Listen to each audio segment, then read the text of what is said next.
Welcome back to the Tech Lounge, and we are joined by a co-host today. He is Wendell the Great.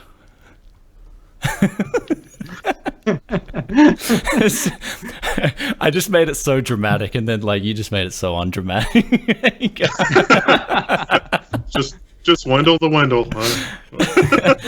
Yeah, so a lot's been going down, Wendell, and the changes recently have been huge. I mean, we've now got a whole new channel from Wendell himself. So do you want to tell the audience about Level1Techs? Yeah, we basically just sort of rebadged the hardware channel. And so hopefully, I mean, I'm going to continue to do hardware videos, and I'm going to hopefully ramp up the Linux channel stuff so we can do more Linux content. I've been having a lot of really interesting talks with sort of people around the web. So I'm here just to say hi. I'm still alive and sort of plug the new Level 1 stuff. I'm hoping that we have a community. Like I'm really looking to build a community where you can share your projects and interesting stuff that you've done and do interesting stuff with technology, sort of like a community of communities, maybe, for enthusiasts around the internet. So I'm hoping that the community sort of transcends, just sort of my personality, I guess, because, I'm not going to put a million billion hours into this, but I think that there's a lot of really interesting topics that I'm in a unique position to cover. So we'll give it a go. We'll see what happens. Yeah, it was so funny, guys. Before the stream, we were talking about the KabyLake-X processor and what is the purpose of that coming? And then I was talking, maybe it has quad channel DDR4. And I was like, Wendell, does that have any purpose in the server? And Wendell's just answered the question straight away. It's like, do you want to actually answer that for the audience, like how quad channel helps in the server side of things? So yeah, so I was really when we were doing some of the benchmarking months ago. Even just faster RAM, so even dual channels, what's the difference between DDR 2666 versus 3000 DDR4 3000 versus whatever. And when DDR4 first came out, not really a lot of difference between DDR3 and DDR4, except DDR4 had more headroom for the long term. And then of course at Computex in June, 6 months, well, not quite 6 months ago, but a few months ago, we were looking at really amazing kits from G-Skill and others that were, pushing DDR4 4000 and getting motherboards certified for that. And it's like, okay, let's do some testing and figure it out. Is it way more FPS in games? No. Is it the applications launch way faster? No. And so you go through the list and it's like, what is actually faster? And one of the benchmarks that not really benchmarks, but one of the real world applications that I found that works really well with speedups for benchmarking was Redis. Redis is a key value pair caching system that you see in sort of large-ish web applications where let's say that you run a forum and you've got you get an email address because somebody's trying to log in and you got to look up the username and you got to look up the user ID or whatever. That's a key value pair store. And so having insanely fast memory makes that key value pair store look up really, really fast as long as you're running from memory. And so having faster memory makes a huge difference there. Or quad channel memory for memory bandwidth. Things like 3D rendering and that sort of thing can also help with the speed, although it's not quite as dramatic, just because you're usually bottlenecked by the GPU or you're bottlenecked by the interface to the GPU, which is related to why AMD put SSDs on their workstation graphics cards, or at least PCIe SSD, the option for it. Yeah. Wow. That's I think that's what a lot of us in the audience are like. We listen. Wendell speaks, we listen. So this is why we got him on the show. There's just so many things that with quad channel, I've been testing, especially for gaming and doing really anything that pertains to my workload. It just doesn't make a difference compared to dual channel.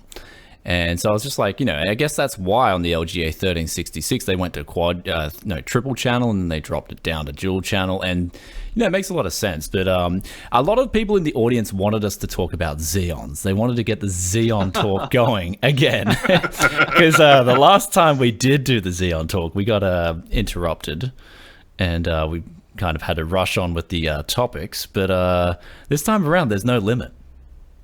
So we'll just go on for hours, hours and hours on Xeons. And I know there's a lot of people fist pumping in the audience right now, but we got the Xeons right. Lately, I've been doing the 70 multipliers. We go for the X5670 instead of the X5650.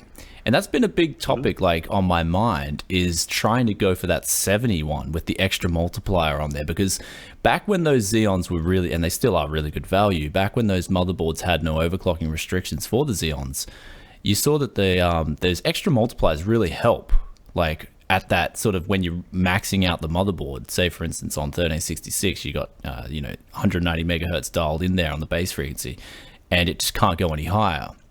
Your motherboard's sort of topping out around that level. And so you're only going to get like a 4 gigahertz overclock on that 5650, as opposed with the extra multiplier, you could be hitting, 4.2 or 4.4, depends on the board and how high it can actually set that turbo multiplier in. The 70, it has like an extra 3, I think, or an extra 2 or 3 bases on the multiplier there. So I was like, damn, lately I've been really getting into the 70 variant as opposed to the 50.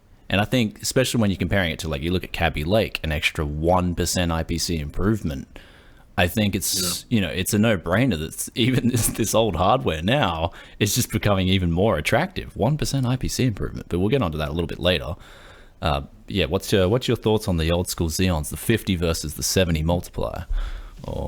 Well, anything that's older like that, the more clock speed that you can get, the better. Yeah. Sometimes the turbo situation is weird with those as well, because sometimes not between the X5650 and the 5670, but when you go on for parts that are a little bit newer generation, like if you can get the socket 2011, assuming that you can find a motherboard, it's hard to find a normal ATX motherboard for a reasonable price, but you can get like a Dell R720 or like a server class machine. The socket 2011, those aren't insanely expensive. Sometimes you get a power supply, and like the 2670 versus the 2670 V2, it's actually a lower clock but a higher turbo boost, and so it's things get really weird with that. So it just depends on what you're doing and the overclocking and what you've got access to in terms of motherboard, in terms of being able to, pick your base multiplier and have something that's stable. Because even if you win the silicon lottery on those 5670s, it's gonna at 4 gigahertz plus. You may actually be better off disabling turbo so that the frequency's locked in. Yeah, that's true. Yeah, it's just, I found with the different motherboards, though, they have different behaviors. Like MSI, for instance, it was really weird when I was overclocking, I think, on that particular board. You locked in the turbo multiplier, and all you had to do after that was just save and quit right as soon as you locked it in, because if you escaped and then you went back in again, it would reset it. This was on the latest BIOS too, so it was like you had to play some little tricks around with it, and then you could get it actually to lock in that higher multiplier permanently on all cores. And it was just funny, like, it's just these little things you just try and you hack with, and it works in the end. So I was really lately I've actually got a 1366 board coming in. It's on boat at the moment, but it's a Gigabyte one. And I thought in that generation, Gigabyte really, I thought that's when they peaked out. They really went ham on the VRMs. You got such good chokes, MOSFETs, and caps on those boards. And I think after that, they kind of, I don't know, they went crazy with their BIOS a little bit, their UEFI, and it was all over the place. But I really loved their LGA 1366 series. It was like the pinnacle of Gigabyte, in my opinion. But well, I haven't memorized the specs, but you'd have to look at the upper end of the thermal design power, because I want to say that maybe the X series CPUs or the top end X series Xeons had something crazy like 145 watt TDP, and so the voltage delivery on all of those motherboards has to be designed for that worst case scenario. There were a few OEMs, so like if you pick up like a Dell R710, that's going to be a dual socket 1366. The R1 of that motherboard with early BIOSes was not locked to CPUs that it would use, and it turns out that the voltage delivery circuit on the initial rev of that motherboard would happily work with the CPUs that were greater than 95 watt TDP, but very shortly your motherboard would be discolored and on fire. And the later revisions, it's not a good situation. But later revisions of the motherboard would tolerate a higher TDP, and that's a 2U server. It's got adequate cooling. It's got 18 RAM slots. And it also has auxiliary PCI Express power. If you get the appropriate cable, you can put one long graphics card in there, or two short ones. And that's that's pretty amazing. It's like, yeah, I've got a 2U server/desktop, but it's pretty fast. Yeah. To overclock, you got to hack the BIOS, but it's doable. Yeah, well, I mean, at least when you got the revisions on those motherboards, there were upgrades, not downgrades too. I guess that's another thing to point out. Because like nowadays, you're getting the motherboards. Hey, it's a revision 1.2 with a downgraded VRM, and you're kind of like sitting there scratching your head, like, this isn't a revision. Well, even recently on the Skylake Xeons, you know, at first the base multiplier, or no, the base clock, bus clock, I guess, you could unlock that, and then Intel was like, no, and then there was a microcode update to stop that, and you could get some really, 4.2, 4.4 gigahertz on those, like the 1240, the 4.2 on the 1240. V5 was completely within margin of error, like greater than 50% of chips could do that. And then the BIOS revisions came out and with the microcode update, and then it's like, nope, the chip locks hard intentionally. And it's like, come on, guys, come on. Do they, like, you could still, I hope someone saved like that earlier BIOS revision, so people could just download it and then downgrade their BIOS. So you can, it's a more complicated problem than that, because a lot of the time those CPU microcode updates also like if you're going to run Windows, you'll get it in Windows Update too, and then Windows blue screens, and it's like, wait, what the hell is happening? I don't understand. Yeah, Windows 10 is pretty brutal, man. But so just on that note, we'll give our sponsor today. We've got Creative sponsoring out the show, and they've got, actually, it's a really legit deal. They've got the H5 Tournament Edition. I'm wearing the H5s at the moment. Really good headset for gaming. You can get these for $70 if you use the promo code TechCityH5TE. So I'll put that in the description below. There's also the promo code TechCityG5, which will allow you to get the DAC amp as well. So it's a 7.1 emulation as well. And, you know, really good. That's for $80 US if you use the promo code TechCityG5. So I'll put the promo codes in the description below after the live's finished. And you guys can head over and get a really good deal on a pair of headphones and also an DAC amp solution. So, you know, it's actually really good. And you guys know me. I don't plug stuff that's garbage. This is actually legit gear. It's good. I've reviewed these headphones before. I really like them. They're nice. And also the DAC amp is really solid too. So if you guys are looking for some good audio at a really good price, then Creative has got you covered. Just use the promo codes and you get a good discount. As you can see here, the price is like, that's Australian pricing too, which is really bad, but 70 for the headphones, 80 for the DAC amp. Creative. Do we want to move on now to the first topic of speaking about telemetry? Do we want to look at this? It's pretty big. Nvidia. We can. It's just one thing, Brian. A bunch of people in the comments were saying they want us to talk about Zen. So, Wendell, what do you make of Zen? What have you heard about it in the industry, or what's your opinion on it so far? I'm completely out of the loop on anything. Like you guys have read the same things that I've read online with Zen. Yeah. But here's something that I like. I don't think this is bad. I don't think this is bad news. But I think that this gives you an idea of where AMD's going. So let's look at what they did with GPUs.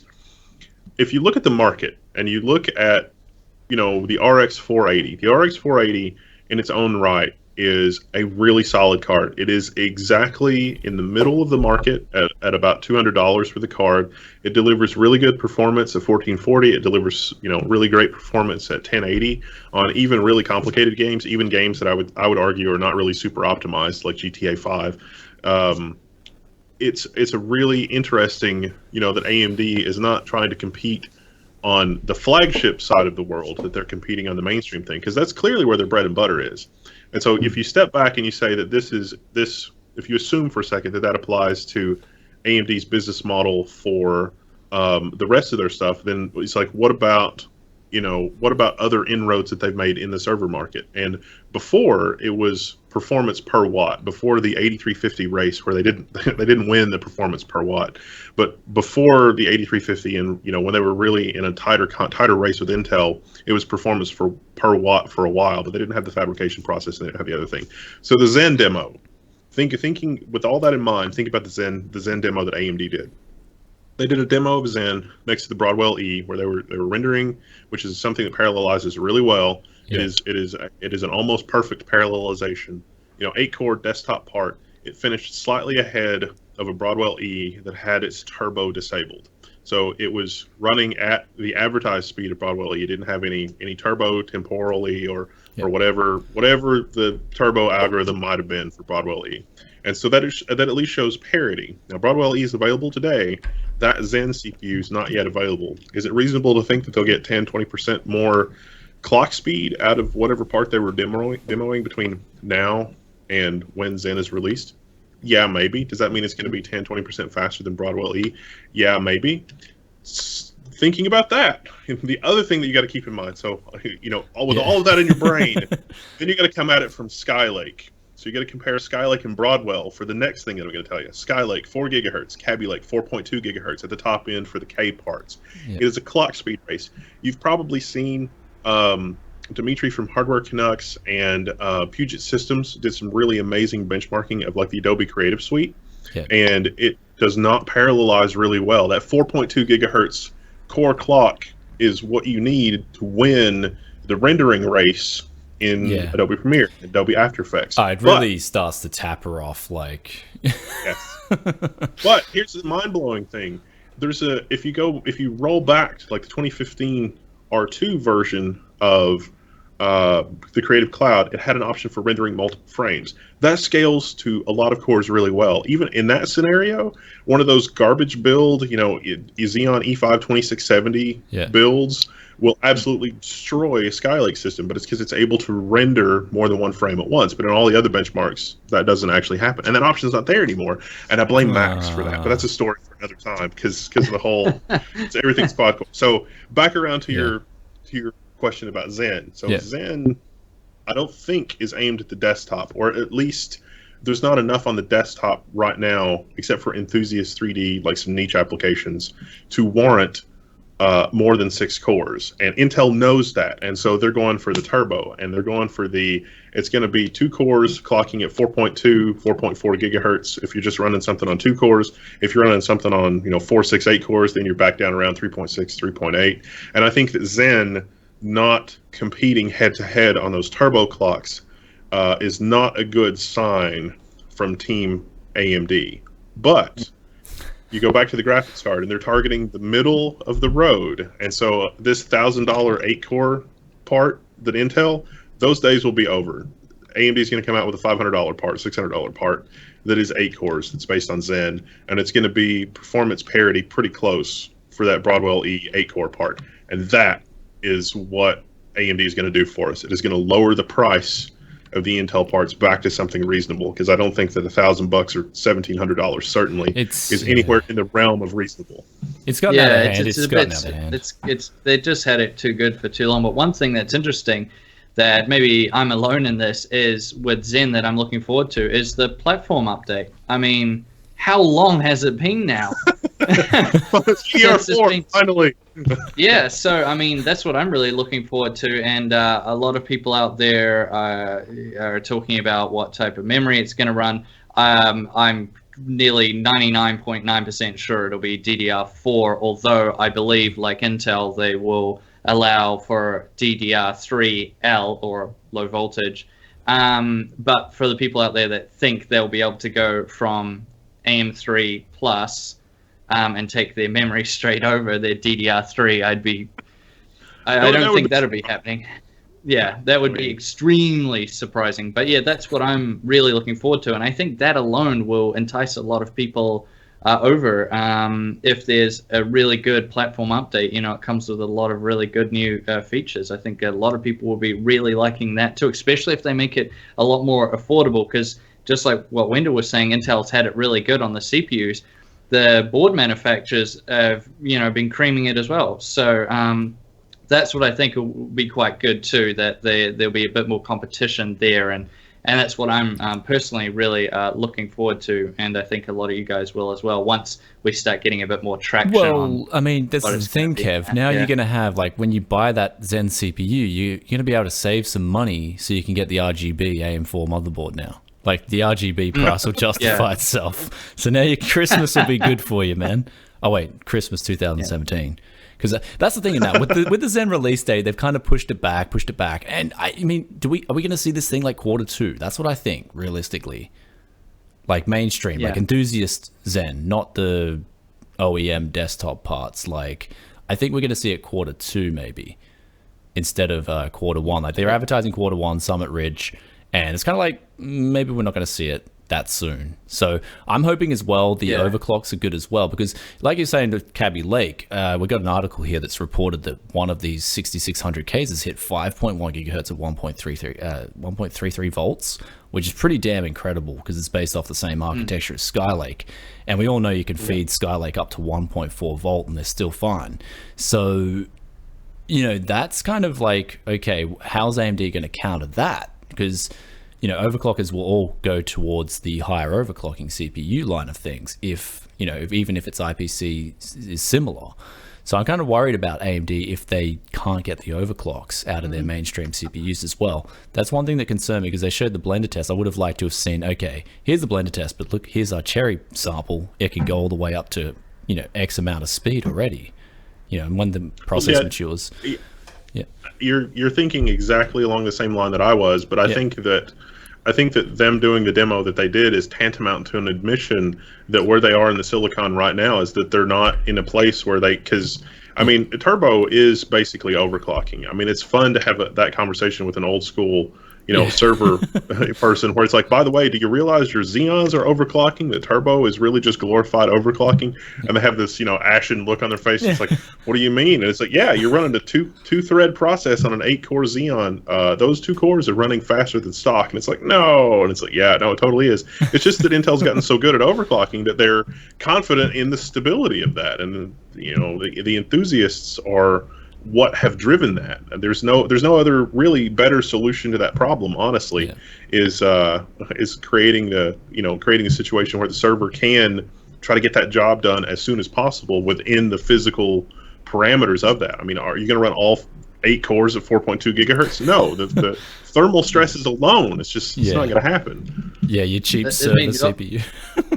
Yeah, it's quite interesting though what you said, Brian, about worrying about the overclocking, because we can't say, well, we can make guesses right now, but if we look historically with the AMD CPUs, let's jump back to, say, Pile Driver, even if we go back to further than that, Bulldozer and stuff, a lot of people did very well in terms of overclocking out of those CPUs. A lot of people did, and it was a very big reason why a lot of people bought them.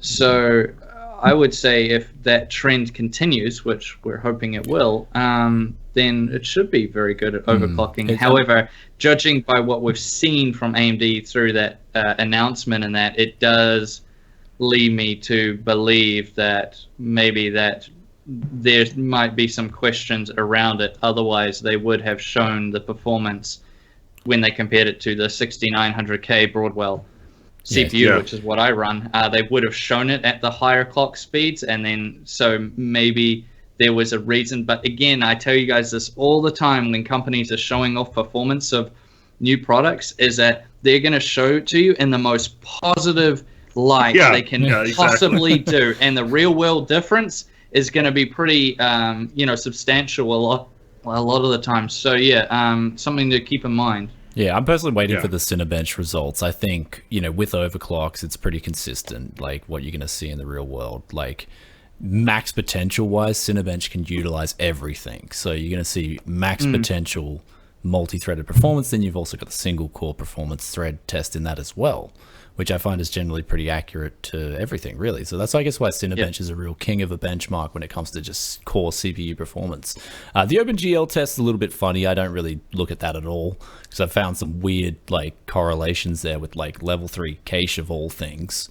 Based on that, you know, the OpenGL test is really weird. So, but yeah, definitely the CPU side of testing there is really accurate. So I'm waiting on results just with that, especially with Zen. Yeah. And of course, I think it's going to goes without saying, though, it's going to be something new from AMD regardless. I think a lot of people are just going to jump on this because we're all just sick of the same, you know, crap every year. Like 1% IPC this time around. You didn't think it'd get any worse? It did. 1% IPC. Like 1%. I guess we should just move on to that topic right now. So no IPC gains over Skylake. 1% IPC. That's what they've got down there. I think there's a slide right down the bottom where it compares at 4 gigahertz versus 4 gigahertz, 1%. It's probably within margin of error. I mean, honestly, there might be some like minor optimization, but it's honestly it's probably just But this is the new longer release schedule for Intel. I thought, when Intel was announcing the longer release schedule, I really thought that we would see, a 6-core desktop part, not in the socket 2011 type socket. But no, that's coming in Cannon Lake, I think. But it's not for Kaby Lake. No, not happening. But that's really, really disappointing. I mean, it's beyond disappointing. I think it's just it's an insult to enthusiasts. I think 1%. I've never seen anything like this. Surely they could. It's just never happened before. It's just never happened. Every time it's been, ever since Sandy Bridge going up till now, it's been usually consistently about 10% gain in terms of the IPC. So that's not really. I mean, it's good enough that it would tide people over. However, they would usually make other changes. Well, there'd be other improvements that would make people upgrade, say, to the chipset or something else that would make people move up. But this time, that's just, it should have been another 10%. I know there's other reasons, there's other improvements. However, they've done it in the past, especially if you say, like Skylake, for example. You got the 10% gain, and then you got all the chipset upgrades and stuff too. And that's what I think is going to bother a lot of the people out there, in my opinion, anyways. Well, I think a lot of people don't realize that that at least for some CPUs, the IPC gains actually come from increases in the cache size. And so not just from turbo, in profiling some server applications and trying to find the best bang for the buck CPUs, and Intel's already cognizant of this, although they weren't originally, and there were some really good deals to be had. You get a 6-core or an 8-core CPU knowing full well that you're only going to use 2 or 4 cores, but having the additional cache improve the performance of the application dramatically. I've done that in the business world. Intel has latched onto that, and for the last, if you go all the way back to like socket X604 with like the 4-way Xeons, this was an option, but now it's even entering more mainstream. There are Xeons you can get that only have 4 cores but have 80 megs of L3 cache. Whoa! And that makes a huge. Those are $7,000-ish each. But you wouldn't believe how snappy those systems are. They're really nice. Let me tell you. You could probably put it some of those old school games just load it all up in the game, in the level 3. Jazz the Jackrabbit with the fastest switch you've ever seen. It's pretty crazy because but one thing that came out of this article though was the overclock there, and I mean we've seen them kind of in the past. They've touted the overclock. Skylake is going to be running at 5 gigahertz at such low voltage, but for some reason this looks legit. The 844 points there on Cinebench, that looks legit there. The 5.1 gigahertz at 1.328 volt. Now, even if this is like the platinum sample, it still is pretty promising. So if they can, on average, I'd say the average 6600K would hit maybe 4.5 or 4.6. If the average, Kaby Lake CPU can hit 4.9 or 4.8, then that could be a good selling point for them. I mean, that would be a pretty big overclock to achieve on average. So it depends on how it's going to overclock. I think that's what we're all waiting for. I mean, the 1% is pathetic. I think that's like almost borderline a joke. There's not going to be no reason. I think, but a lot of people are just, especially on this CPU, they're not going to be buying it day one. I think they're going to see the general consensus. Especially with the Zeus, for example, they get a heap of CPUs in and they do their articles where they test like 50 CPUs and then they say the average overclock. I think a lot of people are going to be waiting for that article and they're going to say, okay, is this worth upgrading to? And so that's what I'm waiting for personally. I mean, there's a lot of hype always before it's released officially, but that's one thing I'm really looking forward to is how well does it overclock on average? What can you expect the majority of these chips to get to? And I think if it's good, then it could be a good selling point for Kaby Lake, but if not, then it's going to be toast. So, but one thing for sure is Intel have definitely opened the doors up to Zen with this 1%. They've said, okay, you guys have a chance. You got a really good chance of catching up now. and actually being really strong in the market. So I'm really hoping AMD nail it on the head, because a lot of us, we're just going to get these motherboards, get these CPUs, because it's going to be something completely new. It's going to be fun. Hopefully it's got different options in there in the BIOS to overclock. I'm really looking forward to it. I'm just hoping it's just a different experience as well. You know, instead of the lazy, I guess what's become overclocking now is just hitting CPU multiplier up, hitting the voltage up. You can even leave it on auto sometimes, and that'll do a fine job. And you just restart your computer, and you now have, what, 4.5 gigahertz or whatever. So, you know, at least, exactly. you know, even the AM3 Plus, that was actually fun to overclock. That was a lot of fun. So I'm looking forward to something that's actually fun again to overclock. So, exactly. I think if you look all the way back to like the i7 2600K, and look at the IPC gains from the i7 2600 through Ivy Bridge, through Haswell, through Skylake, and now to Kaby Lake, and it's less and less every generation. And if you just look at where the market is going in terms of even desktop computers, you know, the Surface Studio, the new iMacs, the Mac, the fact that Apple's still selling a Mac Pro based on X79, which has not been refreshed yet, to my knowledge. I didn't see anything about that in the Apple press release. Okay, it's like there's no real significant gains in a lot of that. I think that Microsoft Surface is like the quad-core Skylake. It's not anything really super powerful, but on the Mac side and on the Surface Studio side, they're expecting the GPU to carry more of the workload. But the software's not there yet. The software hasn't caught up. On the Apple side, Final Cut maybe, but the Adobe suite, not really. Yeah, it needs some work there. Hey, I mean, because there's so much power that could be utilized with those programs. It's just not being utilized properly. It's like it's getting to the point where games are utilizing more than these freaking applications, and these meant to be professional applications. You know, like people are making blockbuster movies with them. It's like, oh, come on, they time is money, essentially for like a lot of people in the industry, and it's sad to see that there's not a bigger emphasis on take advantage of those cores and threads. The last time this happened was with the Intel NetBurst architecture. And if we look what happened then, I think that's what needs to happen now in order to have a breakthrough. Intel, and so that what was happening then, for those of you in the audience that are not in the know, is the Pentium 4, Prescott NetBurst architecture. It was a new microarchitecture, different from the Pentium 3s, and it was like, oh, this is going to be great. We're going to make everything really different. That's when AMD appeared and completely ate Intel's lunch. Like, regardless, Intel won the PR battle.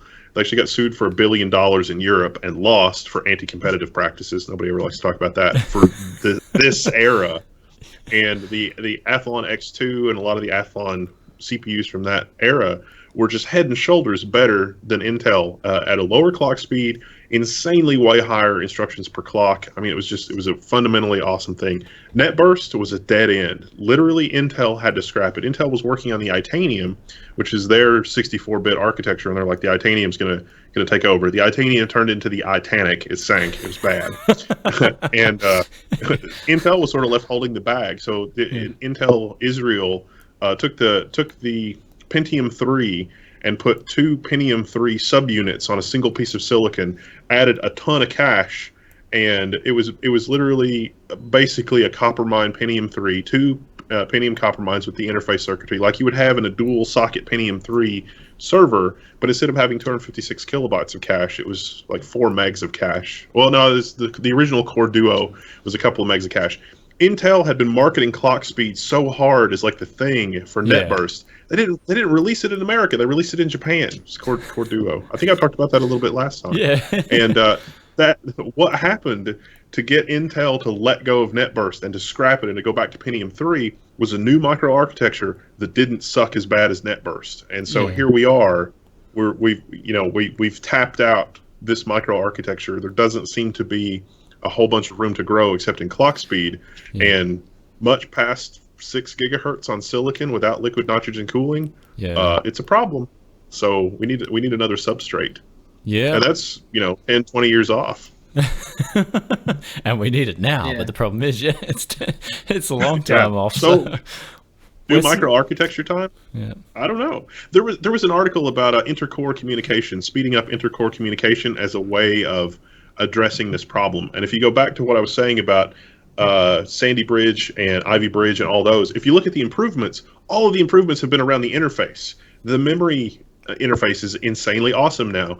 The PCI Express has improved dramatically. The big improvement from Haswell to Skylake was the fact that your DMI, your interface between the CPU and the peripherals, like USB, basically became a PCI Express interface instead of the horribly inefficient DMI 2.0 interface that existed on Haswell. That was just bad. Yeah. And they fixed all that, and so all the improvements are around making the interface to the SSD faster, PCI Express now, making the interface to the graphics card and the other peripherals faster, making sure that there's more of it. You know, when you go, even though it's still 16 lanes, it's 16 lanes that are twice as fast, plus the 4 lanes that you get through the DMI, and the DMI is actually 20. I think it's like 20 PCI Express lanes, but it's 20 PCI Express lanes multiplexed to 4, and so everything is around making everything but the CPU faster, because we can't do anything about the CPU. The CPU is as fast as it's going to get.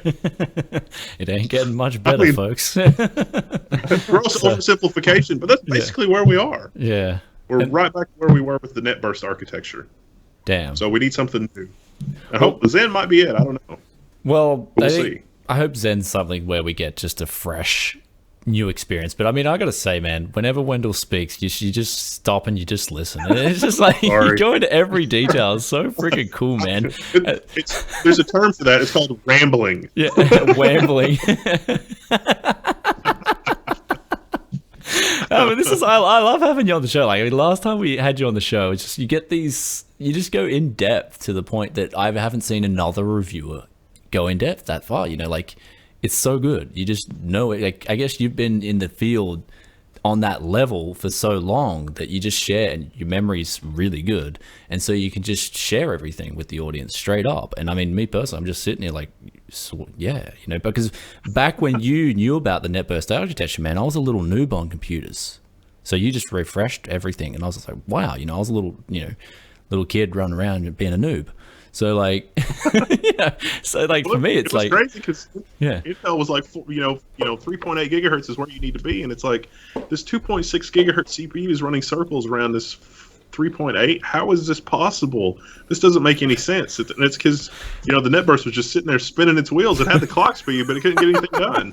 Just doing a massive burnout. Yeah. Well, and then when the Core Duo came out, it came out at like a 1.6 gigahertz.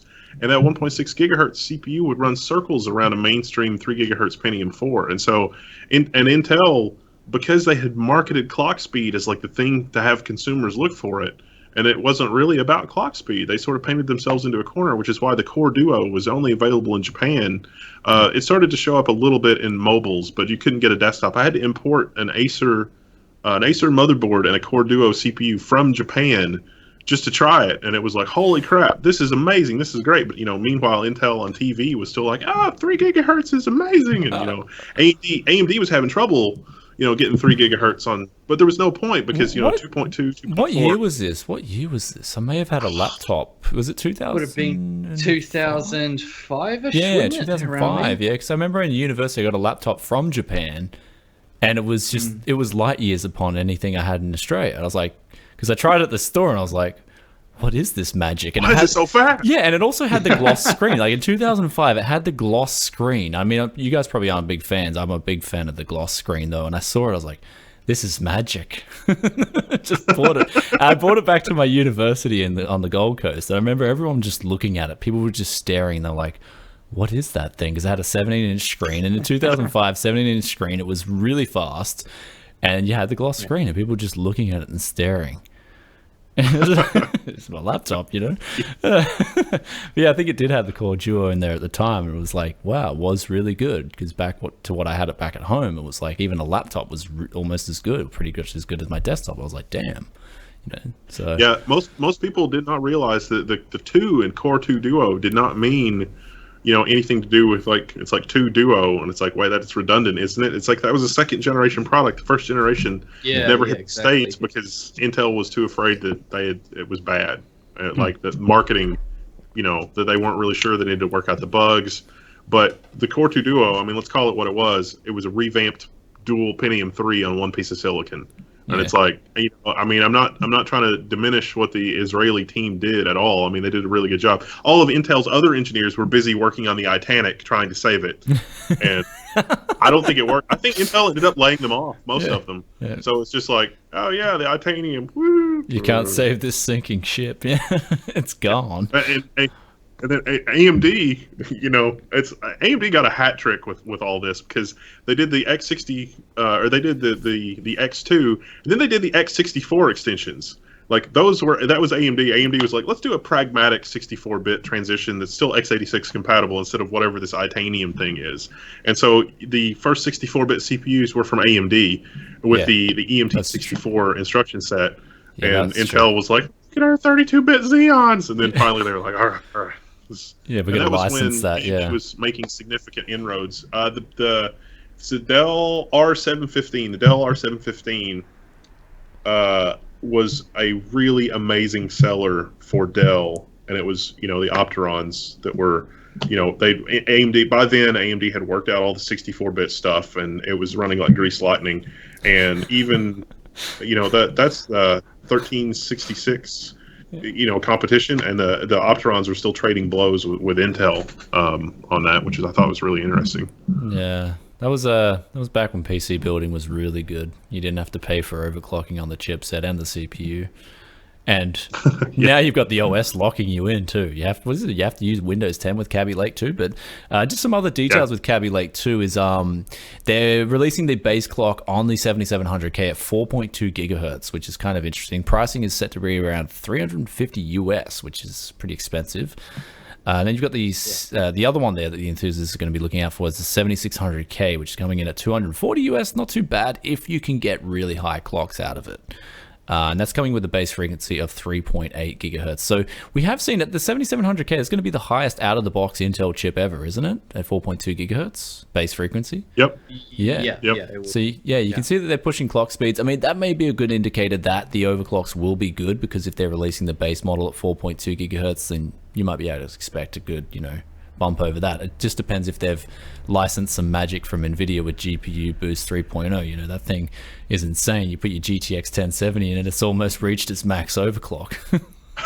Without you that's an interesting question for the group, and I'll save my answer for last. Yeah. What's your thought on the half or more of the chips for Skylake, like the 6600K, that's the 4 gigahertz out of the box part?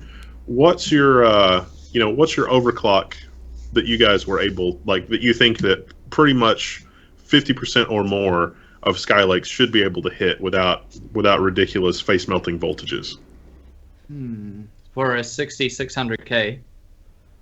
Yep. Yeah, 66. I would say for the vast majority of people, you should be getting 4.4 to 4.5. If you know what you're doing, that's where I feel like 50% of people should be around. And that from my testing anyway, that's what I've seen. They seem to sit around there.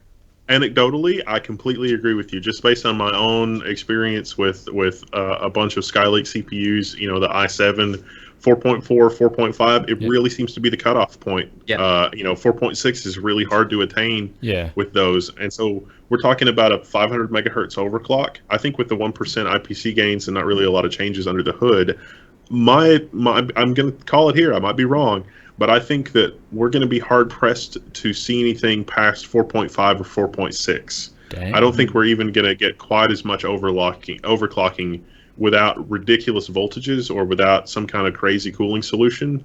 Maybe I'm wrong. I hope I'm wrong, but I don't know. We'll see. No, I think you might, those concerns are exactly right. Like, I think you may be right on the money too. Because you see the diminishing returns when you overclock that Skylake. To get mine to 4.6 as opposed to 4.4, I had to give it like an extra 100 millivolt. That's pretty damn huge just for 200. A lot. Just for 200. Just for 200 megahertz, right? So you start to see that that's where your Skylake chip, and even mine hit 4.6 gigahertz, and I was like really proud of it because, again, people are like, oh, I can only hit 4.4, 4.5. And so the one I've got at the moment, it's bad. It only goes to 4.2. So you start to see it goes to 4.3, but it starts to crash out. So you start to see that's the range you're looking at, 4.2 to 4.6. So somewhere in the middle, maybe 4.4 is probably what the average is getting. But you can start to see the diminishing returns on any CPU is when you're going to start hitting that limit. So maybe all those four cores go up to 4.6. I'm just lucky. But you only have to have one of those cores that just can't get up and boogie, and you can't get a 4.6. So, it gets cut off. It goes to 4.4. That's it. Bang. So I think, very valid concern with Skylake, and especially Kaby Lake is, have we just seen the platinum sample in these screenshots here? And I think that's what a lot of people are worried about. I think also the individual core overclocking is going to play a huge difference, because with the on the X99 we got the Intel selected favorite core, and that's the core that is the most stable when turboing, aka overclocking. Yeah. And so we'll probably see that on Kaby Lake as well, or Kaby Lake. Say it. GPU boost, CPU boost, licensed, whatever. It's just interesting, man. I mean, what a lot of people forget as well is that AMD is still king in terms of the clock speeds, because if you guys remember back when the FX 9590 came out and created that was the title, right? I can't even remember back that it made such a splash and then it just disappeared. It was the 9590. 5 gigahertz. Yep. 5 gigahertz, out of the box. Yeah. But they had to put, how much through? It was like 220 volts. 220 watt volts, I think. Yeah. So it was just nuts. And the thing was, I think they wanted, it was basically, an 8320 or 8350. Taken to the max. Yeah, so, cherry picked as well. It was cherry picked, and I guess they thought everyone, this is what tying into clock speed. I think AMD thought that just because of that clock speed, everyone would go out and buy it, but it just was not the case, and retailers were pretty much having to almost give them away.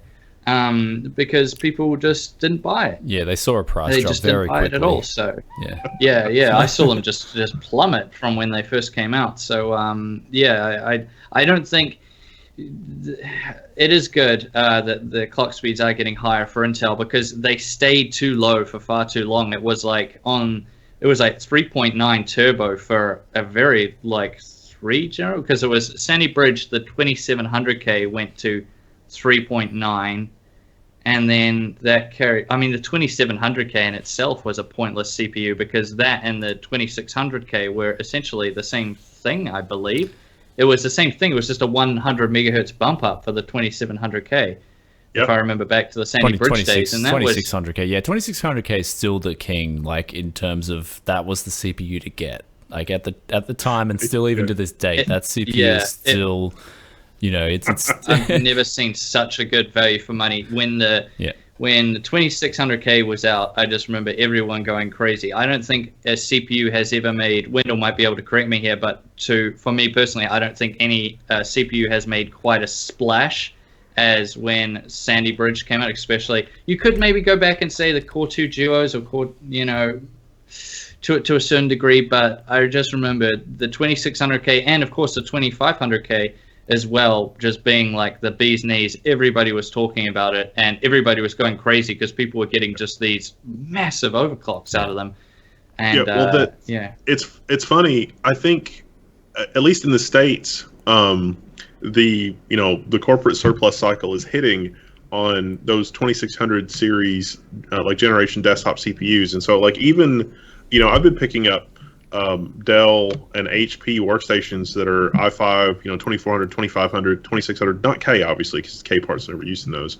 But you pick up those and you put in an RX480 or even a 1050. You can put a 1050 in because it doesn't require auxiliary power with whatever power supply is in there. If you've got a decent power supply, or if you're willing to upgrade the power supply in those business class desktops, you can slam an RX480 in there, and holy crap, $300-400, you can build a gaming system that'll do 60 FPS, 1080p, and it costs. The price here at surplus is $50, $100, something like that for those i5s. It's quad core. They have turbo, and so you'll hit 3 point something gigahertz. It's it's mind blowing how much performance you can get out of it. Honestly, the bottleneck is the SATA interface. You put an SSD, the price on the SSDs has some sort of bottomed out. It's like 256 gig, $75. And it's like, okay. And so it's like if you're building your first rig, it's still an amazing deal. It's like, yeah, IPC clock, whatever, doesn't matter because it's fast enough. Yeah. That's true. That's very true. So, on that note of SSDs, they have come down a lot in price. You can pick up the 500 gigabyte variants for like $100. It's insane. For SSD performance. It's insane because, those 4K read and writes are going to make a huge difference compared to a hard drive. And that's where you're going to get that main difference from. Like a lot of people are like, okay, the hard drive, it can do, 200 megabytes per second sequential read, sequential write. But that's not what you're looking at. With an SSD, you should look at the 4K random read and writes, and it's huge. It makes a big difference. So, SSDs will make a difference. It's like I remember people who never tried SSDs back when everyone was going crazy over SSDs. They're like, I don't need an SSD, and it's like, just try one. Yeah, spinning rust can't die soon enough. Yeah. But yeah, sorry. On these topics, we got here also the 2066 X299 announcement. Now. We've got here Skylake-X and KabyLake-X CPUs to be announced at the same time, essentially the successor to Broadwell E. Now, interestingly enough, we're looking here, again, we've got a 6, 8, and 10 core variant, but the cache sizing says 13.75 megabytes on the level 3. I'm kind of confused by that, but we're looking like 44 PCI lanes and 28 lanes on the 6-core low entry-level CPU there on the Skylake-X, which is interesting. I guess they're giving a few more extra lanes there. Though what interests me the most is this KabyLake-X CPU. I just couldn't figure it out. It's just like, looks exactly like the 7700K that's coming out, except it's just going to burn up more power because it's got more pins and like it's got dual channel memory. Yeah, it's just dual channel memory. There's no real. I don't see what is going to be featured here that's going to be any better than just standard Kaby Lake 4-core. Usually in the past they've given you more PCIe lanes on that enthusiast-based 4-core as opposed to the just mainstream. So, yeah, I was just confused here. But anyway, I guess we're going to get the Skylake-X soon enough with less cache, which is weird. What's your opinion on like that, Wendell? Like Skylake-X with half the level 3? I think that Intel is looking at OEMs that are building hardware based around Xeon, and so like NAS people that need a little bit more horsepower because they discontinued Cherry Trail, and we saw a lot of appliances that were using Cherry Trail CPUs, and Xeon D is a little bit overkill with its built-in 10 gig adapters, and we've also seen a lot of like the Skylake, like the 1230 V5, 1240 V5 show up in a lot of places. But those don't necessarily have everything that you want in terms of core count or whatever. And so really, this is probably a binning thing. Intel is like, oh, crap, there's something wrong with one of the memory channels. Okay, let's just roll it out with two memory channels. That way we're not throwing away so many CPUs. And we can satisfy the OEMs that are going to want to run this. Also, don't forget that the desktop parts don't support ECC, but the server parts do. Generally, the desktop parts don't. The i3 does at the low end, again, for OEMs, and not all i3s. And I would have to double check that on Skylake because the last time I looked at that was Haswell. So some Haswell i3s support ECC. I think the Skylake ones do too, but i5, i7, no. There's some undocumented support, although if you go all the way back to like Sandy Bridge, but that's a story for another time. Yeah, that is. And so I think these are designed for like mid-range appliances because it's like you got the 2U rack mount NAS with like 16 or 20 hard drives. Xeon D is probably overkill for that, but something like this would probably be a little bit better. And ECC and plus Intel doesn't need all four channels to work on the silicon. So when they get bad silicon, they could just bin it as that and still sell it. Yeah, essentially, that's a good roundup. Now, also with that reduction in level 3, would that be maybe aimed at towards the enthusiasts for gamers and whatnot, but the reduced power consumption because they're essentially halving that? it's such an odd amount of cache that I think that's probably binning related as well. My guess is that there's probably like 4 or 8 banks of cache, and they can selectively disable whichever one, because the transistor count, on the die is what Intel has to contend with, and the defect rate there is what Intel has to contend with. And with the die shrink, they're getting a lot more cores per wafer, which helps. Yeah. But then being able to disable some of the cache or half the cache or whatever, again, increases yields, but is not really like a technological innovation. It's like, oh, we're not throwing it away anymore. We're still selling it. Yeah. You can get your defective, yet now it's effective CPU. Just by the magical process of binning. So for a lot of server workloads, the memory bandwidth really doesn't matter. I mean, running virtual machines, it matters. Running key value pair things like the Redis cache, like a key value pair store, those things matter. But by and large, other server workloads, the memory bandwidth just doesn't matter. Yeah. All right, so do we want to move on to the Nvidia adds telemetry? Fine, we'll get onto this article. We were teasing it at the start. So based on the latest drivers, there's been identified as 3 processors here that essentially are telemetry. And now I discovered with the share thing, that was causing bad performance. But also I noticed in my games, occasionally there was this weird stuttering. On any game, CSGO, whatever, Dota 2, or playing the latest Doom or whatnot, I just noticed there'd be every, like, say 5 or 10 minutes, there'd just be an odd stutter. So I'm going to try to turn this off, because I just pulled this topic up before the live stream.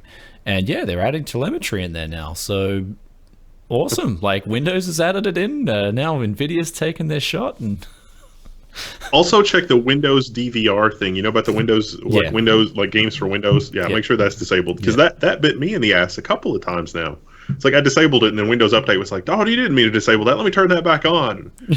What? No, it was exactly the same behavior. Yep. And I think Nvidia released an update to turn this back off because of the shitstorm. So some programmer had to come in this weekend and fix that. But it's not. I don't think it's a coincidence that this driver was released on Friday. Yeah, well, it's weird, because I remember booting up Steam games as well, and when I just recently installed Windows, it actually had a message, like Steam actually said, "We recommend you disable Nvidia Share, disable game DVR now." Like, just do Thanks, it. Gabe. Yeah, thanks.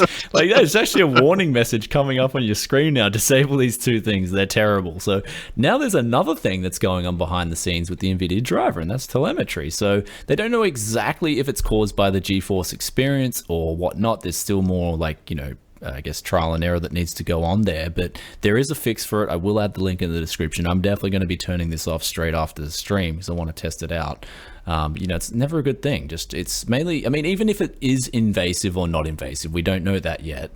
It's something there that communicates to a server that you shouldn't have on if you're gaming, because it can cause interruptions. And I mean, especially for pro gamers or competitive gamers, it's an important thing. So, well, let me summarize it for you. It's like, okay, we're going to install this driver. What this driver does is provide an abstraction layer to provide a unified interface for games to be able to render geometry and complex mathematics on a physical piece of hardware designed by a third-party company. Also, it's going to steal your cookies, your username, your email address, your phone number, and it's going to report that for marketing purposes. These things seem related. They seem like they go together. Oh wait, no, that's not how that should be. That's not that.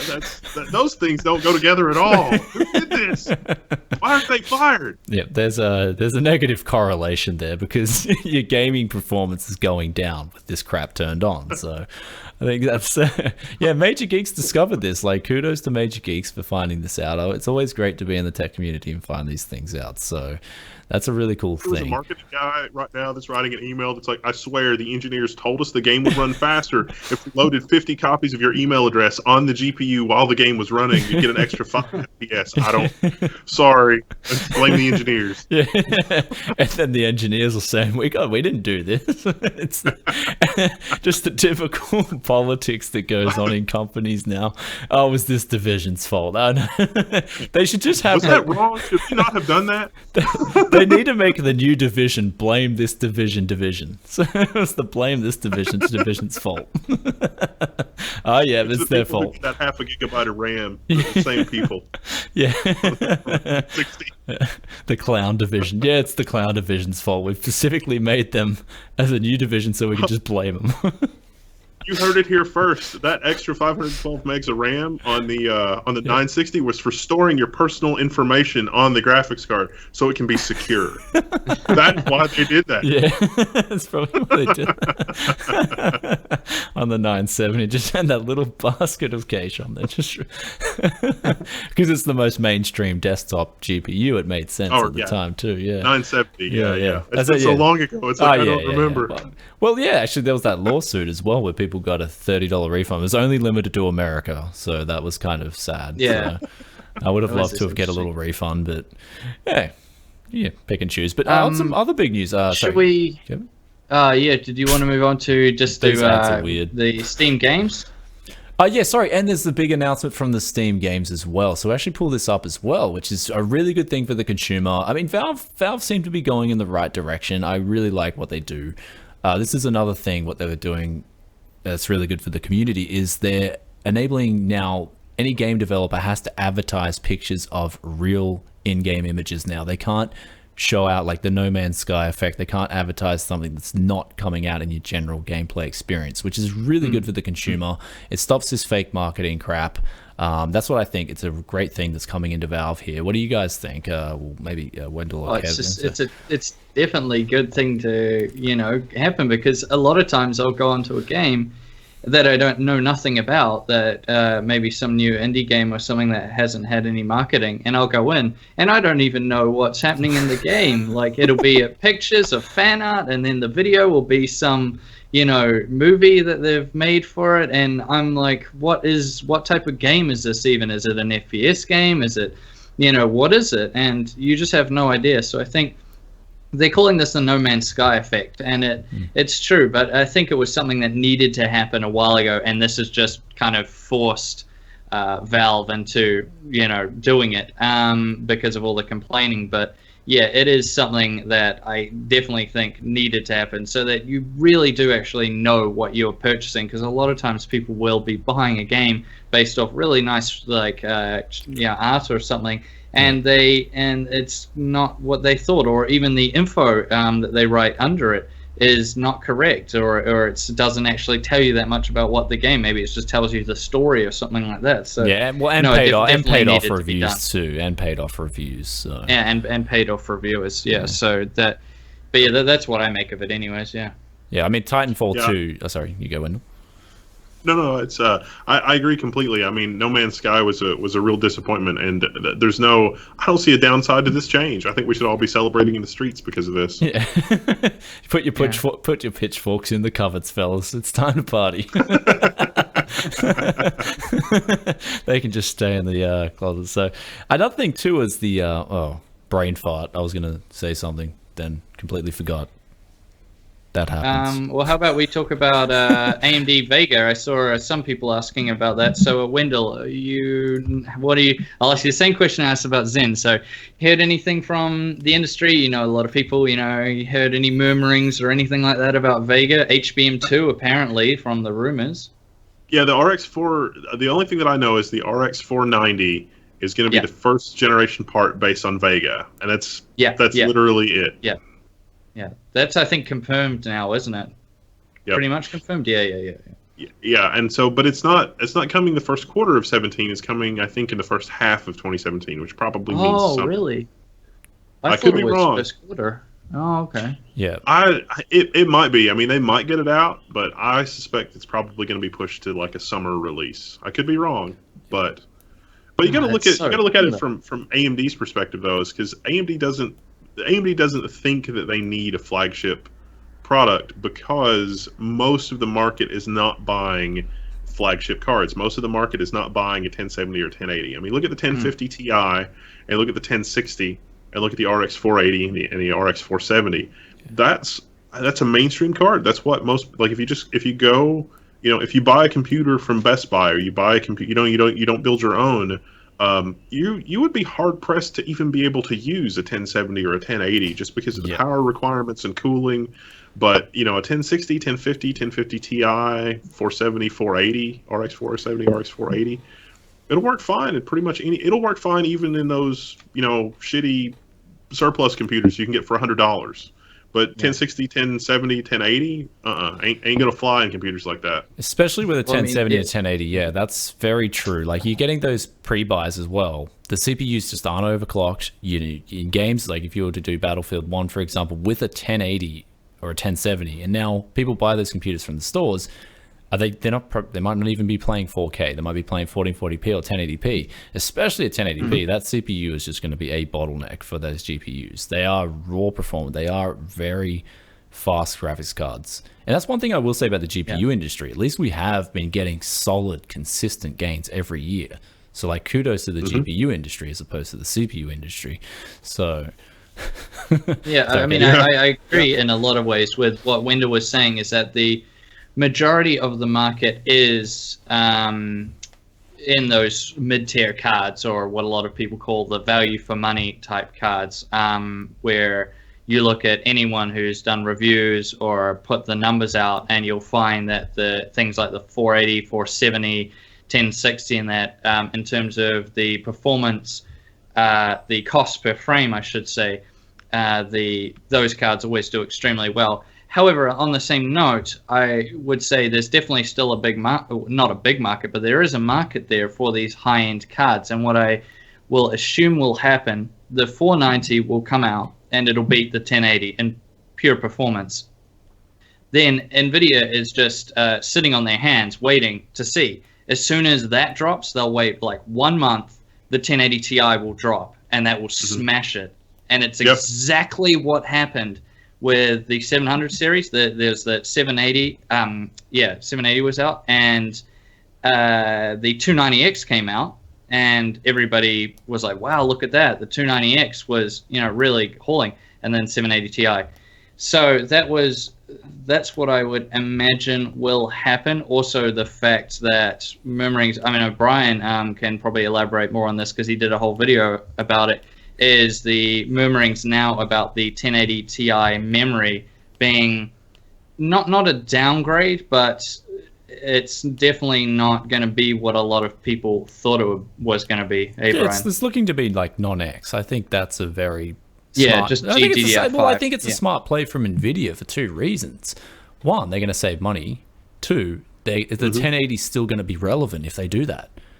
Like last time they released the 980 Ti, the 980 became completely irrelevant. Like the most unwanted card after the 980 Ti was released. And I think they don't want a repeat of that, because there's just 980 sitting on shelves. People were buying 970s or a 980 Ti. That's the two cards you were buying, or a 960. Sorry. Well, you don't want to forget that how the cards aged as well, because the 780... the 780 and the 290X, when the 290X came out, and then the 780 Ti or Ti or whatever, the 290X has aged better than the 780 Ti. In general, the 290X will outperform a 290X, and if you can get a mild overclock on your 290X, it's still a really great card, and that's like a 5-year product lifetime. That's insane. It's really good. So I think that AMD has set themselves up to be able to do that with like the RX480 type graphics cards as well.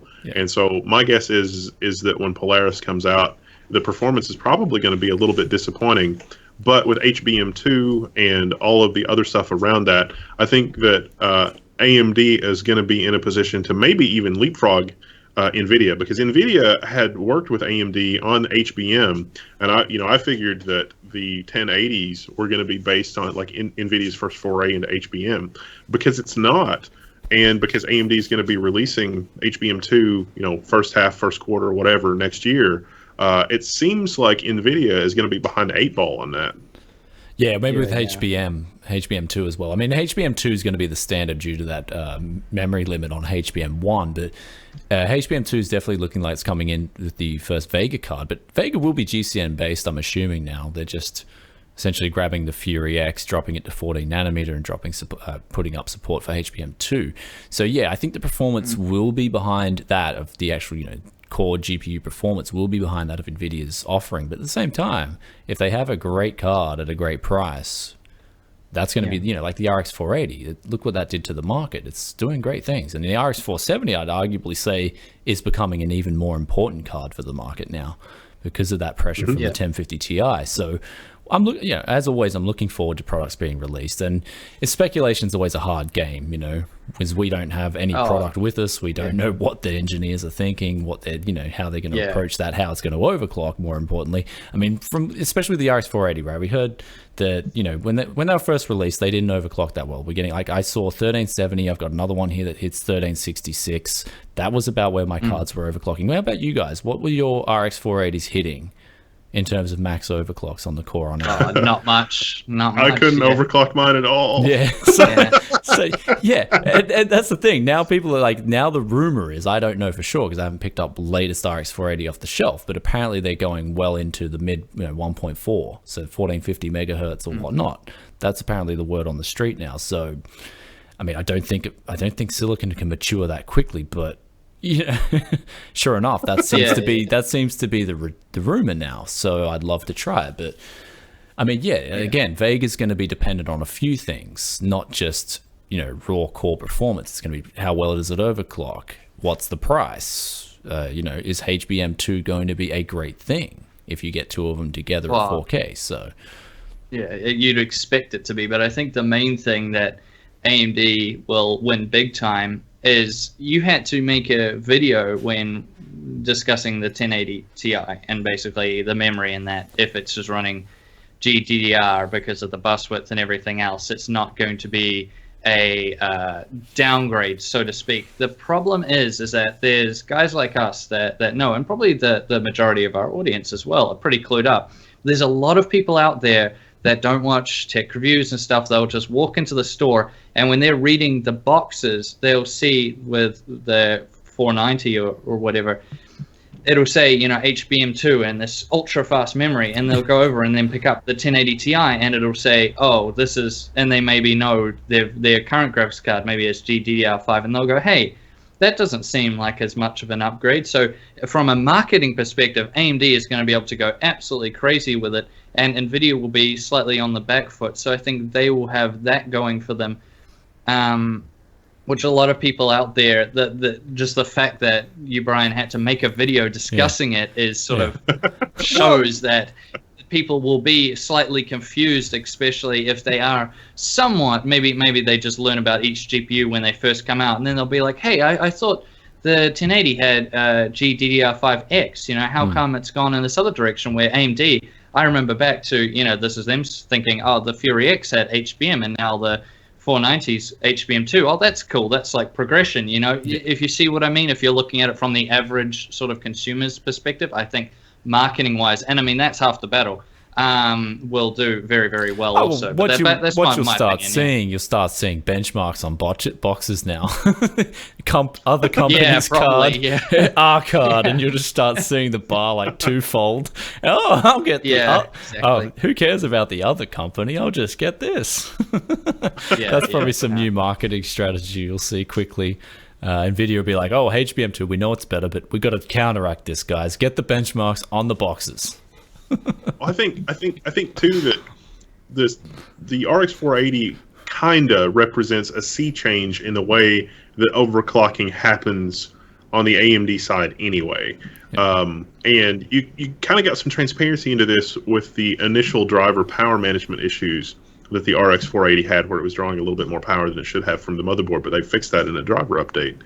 And the whole architecture, the whole driver system is designed around thermals and power dissipation rather than what the silicon is actually capable of. And so in that respect, this is very much a first generation product.